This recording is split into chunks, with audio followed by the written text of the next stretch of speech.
প্রিয় চাকরি প্রত্যাশিত ভাই ও বোনেরা, আসসালামু আলাইকুম। আশা করি সকলেই ভালো আছেন। ইতিমধ্যেই দেখতে পাচ্ছেন গণপ্রজাতন্ত্রী বাংলাদেশ সরকার সিভিল সার্জন কার্যালয়ে নতুন একটি নিয়োগ বিজ্ঞপ্তি প্রকাশ হয়েছে হবিগঞ্জ জেলায়। সো আপনারা যারা হবিগঞ্জ জেলার যে সিভিল সার্জনের নিয়োগের জন্য অপেক্ষা করছেন তাদের জন্য চলে আসছে এই নিয়োগ বিজ্ঞপ্তি। সো এই নিয়োগটি প্রকাশ হয়েছে আপনার সেপ্টেম্বর 1 তারিখ, অর্থাৎ 1 সেপ্টেম্বরে আপনার নিয়োগটি প্রকাশ হয়েছে। সো এই নিয়োগে কীভাবে আবেদন করতে হবে, কবে আবেদন শুরু এবং আবেদন ফি কত টাকা, বিস্তারিত জানতে আমাদের সাথেই থাকুন। আর এখনও যারা চ্যানেলটি সাবস্ক্রাইব করেন অবশ্যই সাবস্ক্রাইব করে দেবেন আর সাথে থাকা বেল আইকনটি বাজিয়ে দেবেন, তাহলে সবার আগে আমাদের ভিডিওটি আপনাদের কাছে পৌঁছে দেবে। সো আর কথা না বাড়িয়ে চলে যাচ্ছি মূল ভিডিওতে। সো এখানে দেওয়া আছে স্বাস্থ্য ও পরিবার কল্যাণ মন্ত্রণালয়, স্বাস্থ্য সেবা বিভাগের স্মারক নং SACB প্রশাসন 1 DBXC 2/2022 1438 তারিখ 17 মে 2025 মূল প্রান্তে আপনার চারপত্র মোতাবেক সিভিল সার্জনের কার্যালয় হবিগঞ্জ ও তার আওতাধীন বিভিন্ন স্বাস্থ্য প্রতিষ্ঠানসমূহে রাজস্ব স্থায়ী অস্থায়ী খাতে উন্মুক্ত শূন্যপদসমূহের অস্থায়ী ভিত্তিতে বা 10-11 পূর্বতন ও তৃতীয় চতুর্থ শ্রেণী গ্রেড জনবল নিয়োগের লক্ষ্যে বাংলাদেশ প্রকৃত নাগরিকদের নিকট হতে নিম্নবর্ণিত শর্ত সাপেক্ষে http://hobbyganj.teletalk.com.bd ওয়েবসাইটে অনলাইন আবেদন করার জন্য আহ্বান করা হচ্ছে। অর্থাৎ এই আবেদনটি শুধু আপনার অনলাইনে আবেদন করতে হবে। সো অনলাইনে আপনি আবেদন করার লিঙ্কটি আমরা ডেসক্রিপশনে দিয়ে দিব, এখানে ঢুকে আপনি আবেদন করতে পারবেন। সো এটি একটি বিশাল নিয়োগ। সো এই নিয়োগ সম্পর্কে আমরা আলোচনা করব, কতটি পদে আপনার কতটি ক্যাটাগরিতে আপনার নিয়োগ দিয়েছে সবগুলো আপনার জানতে পারবেন। এখানে আপনার 6টি ক্যাটাগরিতে 144 জন লোক নিয়োগ করা হয়েছে। সো আপনার 1 নম্বরে দেওয়া হচ্ছে আপনার গাড়ি চালক বা ড্রাইভার পদ আর কি। পদ সংখ্যা 1টি, গ্রেড জাতীয় গ্রেড, আপনার 16তম গ্রেডে বেতন পাবেন 9,300 থেকে 22,490 টাকা। এরপর আপনার লাইসেন্স প্রাপ্ত থাকতে হবে। এরপর শিক্ষাগত যোগ্যতা কোনো শিক্ষিত বোর্ড হইতে জুনিয়র স্কুল সার্টিফিকেট বা সমান পরীক্ষায় উত্তীর্ণ, অর্থাৎ আপনার JSC পাস করলে আবেদনটি করতে পারবেন। ড্রাইভিং লাইসেন্স গ্রেড 16 এর ক্ষেত্রে হালকা গাড়ি চালানোর বৈধ ও হালকা ড্রাইভিং লাইসেন্স থাকতে হবে। এরপর গ্রেড 15 আপনার 15 গ্রেড ভারী গাড়ি চালানোর বৈধ ড্রাইভিং লাইসেন্স থাকতে হবে। অভিজ্ঞ সম্পন্ন চালকদের অগ্রগতি দিতে হবে। এরপর আপনার 15তম গ্রেডে বেতন হবে 9,700 থেকে আপনার 23,490 টাকা। আপনার 2টি গ্রেডে আপনার বেতন পাবেন এখানে। এরপরে দেওয়া আছে আপনার স্বাস্থ্য সহকারী পদে আপনার দেওয়া আছে 130 জন, আপনার সর্বোচ্চ পদ এটাই আপনার মনে 130 জন। এরপরে আপনার 16তম গ্রেডে বেতন হবে 9,300 থেকে 22,490 টাকা। শিক্ষাগত যোগ্যতা কোনো স্বীকৃত বোর্ড হইতে উচ্চ মাধ্যমিক সার্টিফিকেট বা সমান পরীক্ষায় উত্তীর্ণ। এরপর 3 নম্বরে দেওয়া হচ্ছে আপনার অফিস সহকারী কাম কম্পিউটার, এটার মধ্যে আপনার 60টি পদে লোক নেওয়া হবে। আপনার বেতন হবে 9,300 থেকে 22,490 টাকা 16তম গ্রেডে। শিক্ষাগত যোগ্যতা কোনো স্বীকৃত বোর্ড হইতে ন্যূনতম দ্বিতীয় বিভাগ বা সমমান জিপিএতে উচ্চ মাধ্যমিক সার্টিফিকেট বা সমান পরীক্ষায় উত্তীর্ণ। কম্পিউটার ব্যবহারের দক্ষতা কম্পিউটার টাইপিং এর ক্ষেত্রে সর্বনিম্ন গতি বাংলা প্রতি মিনিটে 220 শব্দ এবং ইংরেজিতে 20 শব্দ থাকতে হবে। তারপর ডান পাশে কর্নারে দেওয়া আছে যে সকল প্রার্থীরা আবেদন করতে পারবেন, শুধুমাত্র হবিগঞ্জ জেলার স্থায়ী বাসিন্দাগণ আবেদন করতে পারবেন। অর্থাৎ আপনার যে নিয়োগগুলো দেওয়া হচ্ছে এখানে শুধু আপনার হবিগঞ্জ জেলার স্থায়ী বাসিন্দা যারা আছেন শুধু তারাই এই নিয়োগটিতে আবেদন করতে পারবেন। তারপর 4 নম্বরে দেওয়া হচ্ছে আপনার স্টোর কিপার পদ সংখ্যা 1টি, বেতন 9,300 থেকে 22,490 টাকা। শিক্ষাগত যোগ্যতা কোনো স্বীকৃত বোর্ড হইতে উচ্চ মাধ্যমিক সার্টিফিকেট বা সমান পরীক্ষায় উত্তীর্ণ। স্টোর কিপার পদোন্নতিত সরকারি বিধি অনুযায়ী জামানত প্রদান করিতে হবে। ল্যাব অ্যাটেন্ডেন্ট পদ সংখ্যা 1টি, আপনার বেতন হচ্ছে 8,500 থেকে 20,570 টাকা 19তম গ্রেডে। শিক্ষাগত যোগ্যতা কোনো স্বীকৃত বোর্ড হইতে মাধ্যমিক সার্টিফিকেট বা সমান পরীক্ষা উত্তীর্ণ, অর্থাৎ আপনার SSC পাস করলে আবেদনটি করতে পারবেন। এরপরে 6 নম্বরে অফিস সহায়ক পদ সংখ্যা 4টি, বেতন হচ্ছে 8,250 থেকে 20,010 টাকা। শিক্ষাগত যোগ্যতা কোনো স্বীকৃত বোর্ড হইতে উচ্চ মাধ্যমিক সার্টিফিকেট বা সমান পরীক্ষা উত্তীর্ণ, অর্থাৎ আপনার 1 থেকে 6 নং পদে শুধু আপনার হবিগঞ্জের স্থায়ী বাসিন্দা যারা আছেন তারা আবেদন করতে পারবেন। এরপরে দেওয়া আছে আবেদনের কিছু শর্তাবলী। 1 নম্বরে দেওয়া হচ্ছে প্রার্থীকে জন্মসূত্রে হবিগঞ্জ জেলার স্থায়ী বাসিন্দা ও বাংলাদেশের নাগরিক হতে হবে। 2 নম্বরে দেওয়া হচ্ছে আপনার সকল আবেদনকারী বয়স 1 সেপ্টেম্বর 2025 তারিখে সর্বনিম্ন 18 এবং সর্বোচ্চ 32 বছর হতে হবে। উল্লেখ্য যে বয়স প্রমাণের ক্ষেত্রে কোনো এফিডেভিট গ্রহণযোগ্য নয়। 3 নম্বর দেওয়া হচ্ছে সিভিল সার্জন কার্যালয় হবিগঞ্জের স্মারক নং সিপাহী সৌর নিয়োগ 2023-2025 তারিখ 19/7/2023 মূল্যে জারিকৃত নিয়োগ বিজ্ঞপ্তির আলোকে স্বাস্থ্য সহকারী ও পদ যে সকল প্রার্থী ইতিমধ্যে আবেদন করেছেন তাদের পুনরায় আবেদন করার প্রয়োজন নেই। তাদের আবেদন সঠিক থাকলে গ্রহণযোগ্য বলে বিবেচিত হবে এবং যোগ্য প্রার্থীদের উক্ত নিয়োগ পরীক্ষা অংশগ্রহণের জন্য যথাযথ প্রবেশ ইস্যু করা হবে। 4 নম্বরে সকল প্রার্থীর আবেদন শুধুমাত্র অনলাইন গ্রহণ করা হবে। অনলাইন ব্যতীত কোনো মাধ্যমেই আবেদন সরাসরি বাতিল বলে গণ্য হবে। আবেদনপত্র লিখিত, মৌখিক ও ব্যবহারিক ক্ষেত্রে পরীক্ষার স্বাক্ষর অভিন্ন হতে হবে।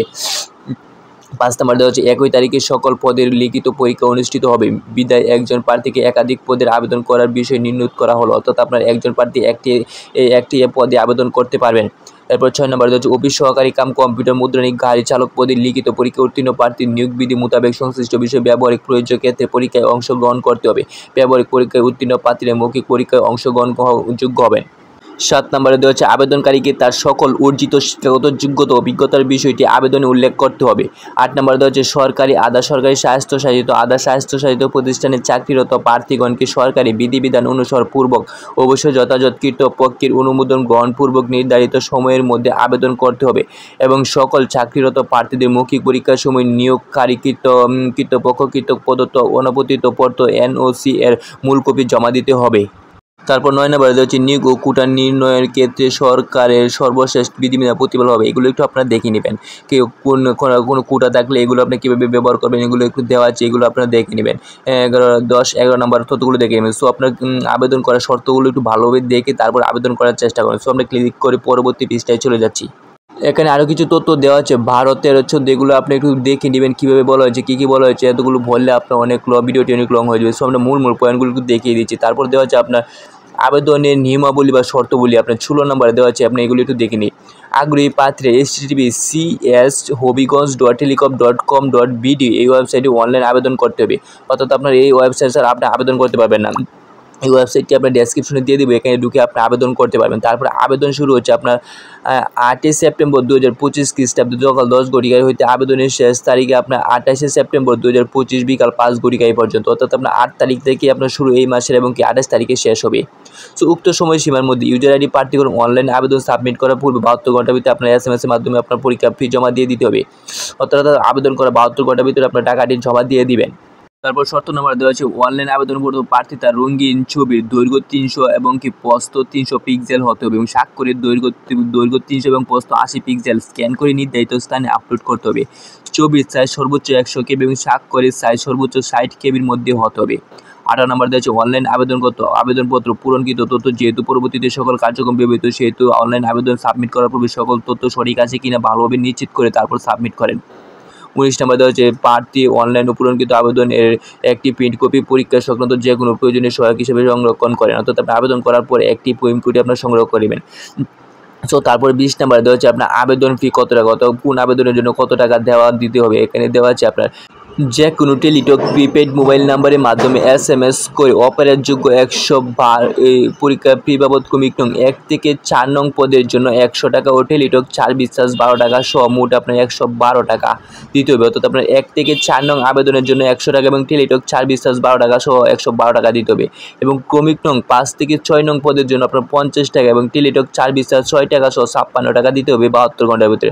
অর্থাৎ আপনার 1 থেকে 4 নং আবেদনের জন্য 112 টাকা এবং 5 থেকে 6 নং আবেদনের জন্য আপনার 56 টাকা অনাধিক 72 ঘন্টার ভিতরে দিতে হবে। তবে অগ্রসর নাগরিকদের সকল পদের ক্ষেত্রে পরীক্ষা ফি বাবদ 50 টাকা এবং টেলিটক 4 রিচার্জ 6 টাকা সহ আপনার 56 টাকা অনাধিক 72 ঘন্টা করতে দিতে হবে।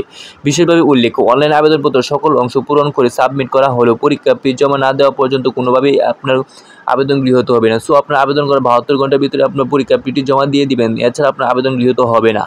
তারপর এখানে দেওয়া আছে আপনার কীভাবে আপনার টাকাটা সেন্ড করে পাঠাবেন এগুলো একটু তথ্য দেওয়া আছে, এগুলো একটু দেখে নেবেন। আপনার নিজেরাও পাঠাতে পারেন বা যে কোনো কম্পিউটার দোকানে গেলে তারা পাঠিয়ে দেবে। সো আপনার টাকাটা পাঠাতে হলে আপনার টেলিটক সিম লাগবে, এই সিমে আপনার রিচার্জ করে আপনার যে প্রথম SMS দ্বিতীয় SMS এগুলো আপনার যে সিম্পল দেওয়া আছে আপনার এগুলো দেখে আপনারা পাঠাতে পারবেন।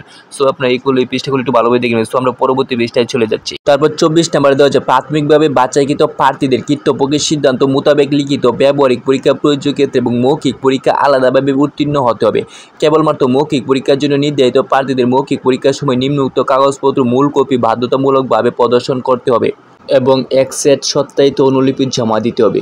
সকল প্রত্যয়ন সরকারি প্রথম শ্রেণী কর্মকর্তার নাম ও পদবি উল্লেখ সহ সিলমোহর কৃত্য সম্পাদিত হতে হবে। এখন কী কী কাগজপত্র লাগবে এগুলো একটু আমরা দেখে নিই। প্রথমে দেওয়া হচ্ছে আপনার ক নম্বরে সকল শিক্ষাগত যোগ্যতা মূল সনদ, সাময়িক সনদ, প্রত্যয়নপত্র, অভিজ্ঞতা সনদ ইত্যাদি। প্রযোজ্য ক্ষেত্রে কম্পিউটার জ্ঞানের সমর্থন সনদপত্র, চাকরির আবেদন ফরমে উল্লেখিত স্থায়ী ঠিকানা, নিজ জেলা ও জাতীয়তা সমর্থনের জাতীয় পরিচয়পত্র, জন্ম নিবন্ধন এবং সংশ্লিষ্ট ইউনিয়ন পরিষদ চেয়ারম্যান, পৌরসভা, mayor, city corporation, ward commissioner, councillor কৃত কৃষকৃত নিজ জেলা ও সংশ্লিষ্ট ইউনিয়নের পুরাতন ওয়ার্ড উল্লেখ করতে জাতীয় ইত্যাদি সনদপত্র। এরপর ক নম্বরে রয়েছে প্রথম শ্রেণী গেজেটি কর্মকর্তা কৃতক প্রদত্ত চারিত্রিক সনদপত্র। নম্বরে মুক্তিযুদ্ধ কোটায় আবেদনকারী প্রার্থীদের ক্ষেত্রে সকল সরকারি সর্বশেষ নীতিমালা অনুযায়ী সনদপত্র প্রমাণক। মুক্তিযুদ্ধ শহীদ, মুক্তিযুদ্ধ ও বীরাঙ্গন সন্তান কোটার আবেদনকারীকে মুক্তিযুদ্ধ শহীদ সম্পর্ক বিষয়ে মেয়র ও ওয়ার্ড কাউন্সিলর, ইউপি চেয়ারম্যান ও সনদপত্র। নম্বরে দেওয়া হচ্ছে ক্ষুদ্র নিগোষ্ঠী, উপজাতি, আদিবাসী সংশ্লিষ্ট জেলা প্রশাসক কৃষকৃত সনদপত্র। এরপর নম্বরে দেওয়া হচ্ছে শারীরিক প্রতিবন্ধী প্রার্থীদের ক্ষেত্রে সংশ্লিষ্ট কৃতক প্রদত্ত শারীরিক প্রতিবন্ধী সম্পর্কিত সনদপত্র। নম্বরে দেওয়া হচ্ছে যে তৃতীয় লিঙ্গ প্রার্থীদের ক্ষেত্রে সংশ্লিষ্ট কৃতক প্রদত্ত তৃতীয় লিঙ্গের সম্পর্কিত সনদপত্র। নম্বরে বিভাগীয় প্রার্থীর ক্ষেত্রে যথাযথ কৃতক প্রমাণক।